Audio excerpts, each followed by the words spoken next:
Cette semaine, dans Faits et nouvelles de Magic the Gathering numéro 17, nous allons parler de Secrets of Strixhaven, des nouvelles cartes qui ont été bien sûr vues sur les internets, d'un nouveau cycle de Charms, alors qui sont dans le set, et bien entendu, des faits sur certaines cartes qui ont été mal imprimées par Wizard of the Coast. Bienvenue dans votre FNM numéro 17.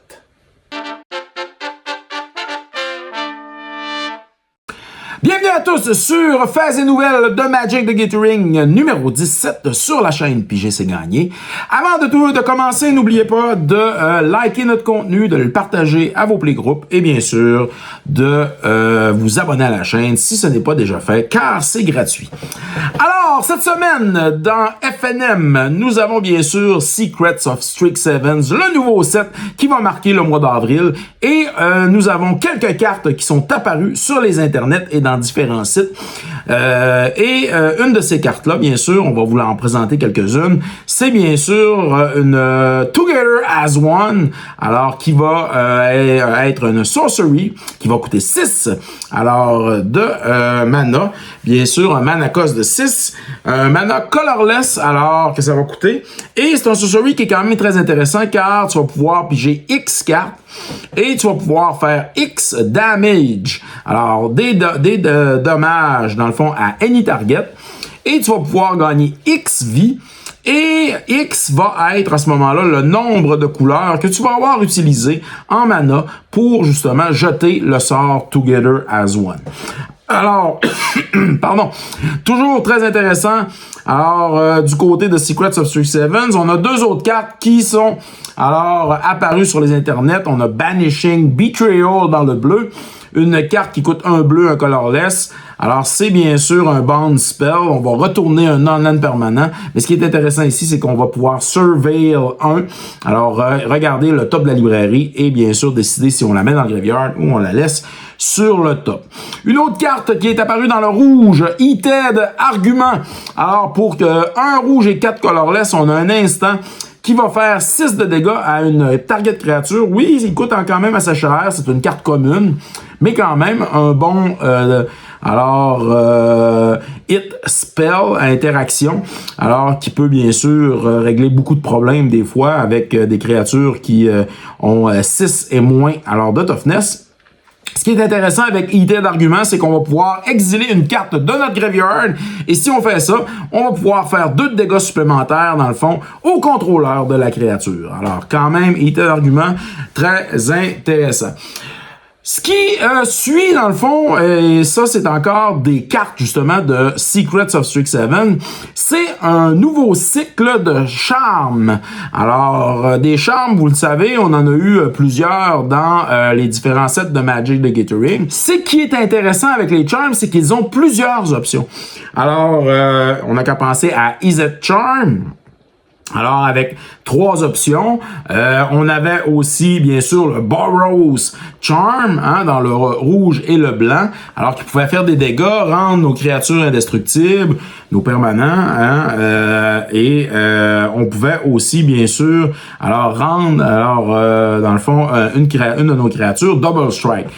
Ici, dans le nouveau cycle de Charm de Secrets of Strixhaven, on a Witherbloom Charm. Alors, dans les couleurs Golgari, vert et noir, alors le charm en question va être un instant, bien sûr, où on va pouvoir sacrifier un permanent et piger 2 cartes, gagner 5 de vie, ou encore détruire un non-land permanent avec une mana value de 2 ou moins. On a d'autres charms, le Civil Quill Charm, alors dans le Arzov, alors noir et blanc. Alors, on va pouvoir mettre 2+1+1 compteur sur une target créature, exiler une créature avec un power de 2 ou moins, ou encore, faire perdre, dans le fond, 3 points de vie à chacun de nos adversaires et gagner, bien sûr, 3 points de vie. Le Prismari Charm dans le Izette, rouge et bleu.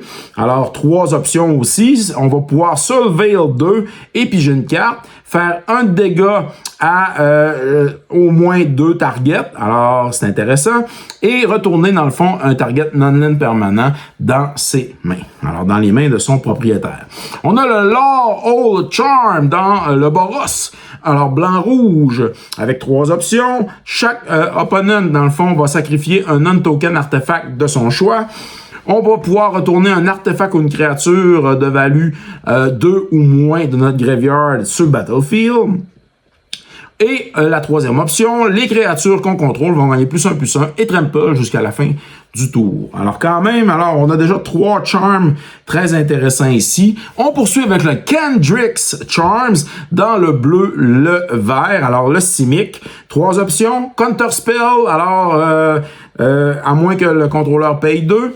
Destroy Target Enchantement ou la 3e option, Target Créature, vont avoir un Base Power et Toughness de 5/5 jusqu'à la fin du tour. Alors quand même très très intéressant de ce côté-là.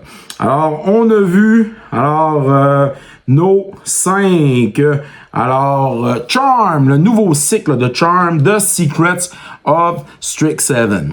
Très intéressant, très hâte de mon côté ici au Canada. Alors, on a bien sûr des pre-release qui vont se faire dans la fin de semaine du 17, 18 et du 19 avril prochain. Alors, on vous invite à aller bien sûr dans vos boutiques locales préférées pour pouvoir participer à ce pre-release. Ça va être très le fun.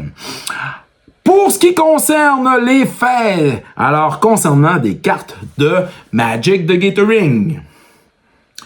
Alors, on a la carte Circular Logic. Circular Logic, c'est un instant. Dans le bleu, c'est un instant, un counter spell, à moins que le contrôleur paye 1, justement, pour chacune des cartes que vous avez dans le graveyard. Et il y a un madness cost de 1 bleu. Alors, le Circular Logic coûte 1 bleu et 2 colorless. Le Circular Logic a été, bien sûr, reprinté à quelques reprises, mais entre autres, justement, dans un Secret Lair, où on a, imprimé le Circular Logic, mais il est arrivé, malheureusement, une petite erreur dans l'impression. Circular Logic est devenu tout d'un coup une sorcery. Alors, regardez bien, juste ici, on vous montre la carte. Alors, vraiment, Wizard of the Coast a été obligé d'écrire, dans le fond, et de s'excuser auprès, bien sûr, de la communauté pour cette erreur d'impression. Autre fait concernant justement une autre carte de Magic the Gathering, on va parler ici de la carte Llanowar Green Widow. Une carte verte, c'est une araignée pour un vert et 2 colorless avec un power de 4 et une toughness de 3. Qui a reach, qui a trample, mais ce qui est intéressant, c'est que dans la copie, dans le fond, originale, avec un border, un contour, bien, on a dans le fond l'habilité avec domain pour 7 et un vert. Alors, on peut retourner dans le fond la Spider, du graveyard sur le battlefield, tap. Là, ce qui est important, c'est que c'est la copie borderless.